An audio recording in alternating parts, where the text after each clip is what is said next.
Hello everyone, আসসালামু আলাইকুম। Welcome to জান্নাস mini kitchen.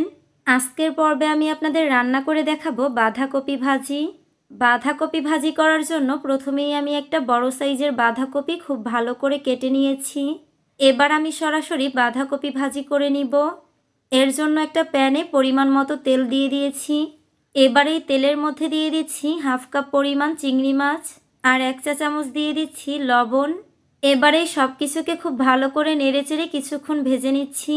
এখন এখানে পেঁয়াজ কুচি দিয়ে দিচ্ছি হাফ কাপ আর কাঁচামরিচ ফালি দিয়ে দিচ্ছি 8 থেকে 10টার মতো।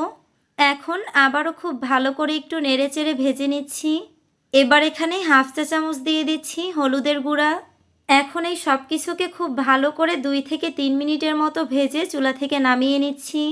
এবার অন্য একটা বড় প্যানে কেটে রাখা বাঁধাকপিগুলোকে দিয়ে দিচ্ছি আর তার সাথে দিয়ে দিচ্ছি 1 চা চামচ পরিমাণ লবণ। এবার হালকা করে একটু নেড়েচেড়ে মিশিয়ে নিচ্ছি। এবার একটা ঢাকনা দিয়ে ঢেকে এভাবেই বাঁধাকপিগুলোকে ভাপিয়ে নিব 10 মিনিটের মতো। 10 মিনিট পর ঢাকনাটা তুলে নিচ্ছি। দেখতেই তো পারছেন বাঁধাকপিগুলো কিন্তু সিদ্ধ হয়ে অর্ধেক হয়ে গেছে। এবার হালকা করে একটু নেড়েচেড়ে আগে থেকে ভেজে রাখা চিংড়ি মাছগুলো এখানে দিয়ে দিচ্ছি।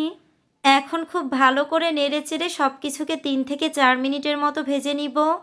3-4 মিনিট পর উপর থেকে কিছুটা ধনিয়া পাতা কুচি দিয়ে দিচ্ছি।